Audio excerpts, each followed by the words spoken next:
അപ്പൊ ഞങ്ങൾ ഇന്ന് ഇവിടെ പെർഫോം ചെയ്യുന്നത് ഞാൻ നേരത്തെ പറഞ്ഞ പോലെ ഫിക്യു കഥ എച്ച് ആണ്, ബേസിക് കഥയാണ്.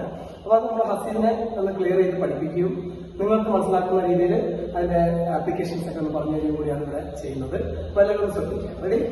അപ്പൊ കാലൊക്കെ ക്ലോസ് ചെയ്തിട്ട് അത് ട്രൈ ചെയ്യാം. 5 സെക്കൻഡ് ഹോൾഡ് ചെയ്യുന്നു. After the name of the kata. Figure kata H. Start 1, 2. ഇവിടെ ശ്രദ്ധിക്കേണ്ട കാര്യം ഒരു ഡബിൾ സ്ട്രൈക്ക് ബ്ലോക്ക് ആണ് ചെയ്യുന്നത്. ഫസ്റ്റ് ബോൾ ഇതാണ് ഫ്രണ്ടിലേക്ക് വരുന്നു. സെയിം ടൈം നമ്മുടെ ലെഫ്റ്റ് ഹാൻഡ് ടോപ്പിലേക്ക് വരും കേട്ടോ. റൈറ്റ് ഹാൻഡ് താഴേക്ക്, ലെഫ്റ്റ് ഹാൻഡ് ടോപ്പിലേക്ക്. ഇവിടുത്തെ ഡബിൾ സ്ട്രൈക്ക് ബ്ലോക്ക് ആണ് നമ്മൾ ചെയ്യുന്നത്. ഫോക്കസിങ് സ്ട്രൈറ്റ് ആയിരിക്കണം. ഇതെല്ലാം ഇങ്ങനെ ചെയ്യുന്നതെന്ന് ചോദിച്ചു കഴിഞ്ഞാൽ ഞാൻ ഇവിടെ എക്സ്പ്ലെയിൻ ചെയ്യാം. ഓക്കെ, ഒരു പഞ്ച് വരുന്നതായിട്ട് നിങ്ങൾ എക്സ്പെക്ട് ചെയ്യാം. ഇത് നേരിടാം. ഈ കൈ കൊണ്ട് ഡിഫെൻഡ് ചെയ്യുന്നു. സെയിം ടൈം ഇവര് ആക്രമണം നോക്കുകയാണ്. അപ്പൊ നോക്കിക്കുന്നത് 1 6 അല്ല, ഈ ഒരു അറ്റാക്ക് കൊണ്ടുകഴിഞ്ഞാൽ എല്ലാവരും പുറത്തേക്ക് പോകും. പിന്നെ അടുത്ത് നമുക്ക് ഈ കൈ കൊണ്ട് നമുക്ക് ഡിഫെൻഡ് ചെയ്യാൻ സാധിക്കും. ഈ ടെക്നിക്സ് ഈ കിക്ക് വരാണെങ്കിൽ കിക്കിന് ഡിഫെൻഡ് ചെയ്യാം, അത് നമുക്ക് പഞ്ച് സാധിക്കും. അതെ, അപ്പൊ ഡബിൾ സ്ട്രൈക്ക് നോക്കാണ് നമ്മളിപ്പോ ഇവിടെ വളരെയധികം ശ്രദ്ധിക്കേണ്ടത്. ഡബിൾ സ്ട്രൈക്ക് അല്ലേ? അപ്പൊ double strike. So, middle section.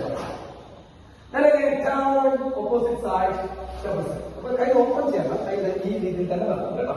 Double side. 3, 4, double side. Pitch, lane, height, hey, pitch, turn, pitch. ഇവിടെ നമ്മൾ ഡൗൺ ബുക്ക് ചെയ്തിട്ട് കൈ ഉയർത്തിയതിന് ശേഷമാണ് ഈ അപ്പർ ബുക്ക് ചെയ്യുന്നത്. ഇതെന്താണ് ഇതിന്റെ ഒരു ആപ്ലിക്കേഷൻ നമുക്ക് നോക്കാം. അപ്പം ഈ ബാക്ക്വേർഡ് തിരിഞ്ഞിട്ട് ഡൗൺ ബുക്ക് ചെയ്യുന്ന ഒരു കിക്കായി സാധിക്കും. Kick down book. ഈ ഡൗൺ ബുക്ക് ചെയ്ത് കഴിഞ്ഞാൽ ഇമ്മീഡിയറ്റ്ലി എതിരാളി എന്ത് ചെയ്യും? മുഖത്തേക്ക് ആക്രമിക്കാനാണ് വരുന്നത്.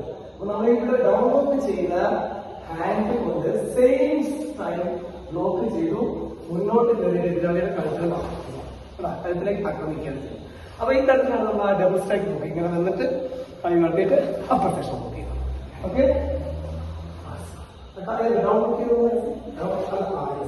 സിംഗിൾ ഹാൻഡ് നോക്കണം. അതേ സെയിം ടാക്ടിക്സ് ഞാൻ യൂസ് ചെയ്ത് കൈ കയറിയിട്ട് upper book. Punch the head. Hey! It's the first punch. Then, stop. Then turn back, turn. Upper section punch. Yes. 1 single hand. 2 upper punch. Up.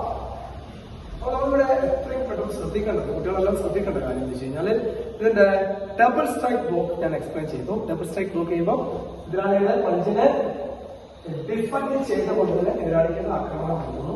കണ്ടല്ല, ഈ രീതിയിലാണ് നമ്മൾ ഡബിൾ സ്ട്രൈക്ക് ബ്ലോക്ക് ചെയ്യുന്നത്. ഇനി അടുത്ത സെക്ഷനിൽ നമുക്ക് കുറച്ചുകൂടി ഇമ്പോർട്ടന്റ് ആയിട്ടുള്ള ഭാഗം നമ്മൾ അപ്പർ ബ്ലോക്കാണ് ചെയ്യുന്നത്.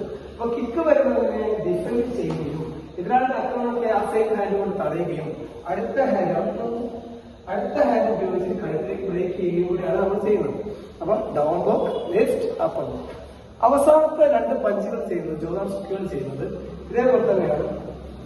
അക്രമിയുടെ ആക്രമണത്തെ തടയുക എന്നുള്ളത്. ഇവിടെ കിക്ക് വന്നു, കിക്ക് തടഞ്ഞു, അടുത്ത ആക്രമണം എന്തായാലും തടയുന്നതാണ്. ഈ കൈ ഉയർത്തി തടഞ്ഞിട്ട് ഇമ്മീഡിയറ്റ്ലി കയറിയിട്ട് അത് നെക്കിലേക്ക് പഞ്ച് ചെയ്യുകയാണ് ചെയ്യുന്നത്. മനസ്സിലായില്ലേ? അപ്പൊ ഈ തരത്തിലാണ് ഈ കഥയുടെ ഒരു ആപ്ലിക്കേഷൻ വിശദീകരിക്കുന്നത്. അപ്പൊ നിങ്ങളത് ശ്രദ്ധിക്കുക. ഓക്കെ.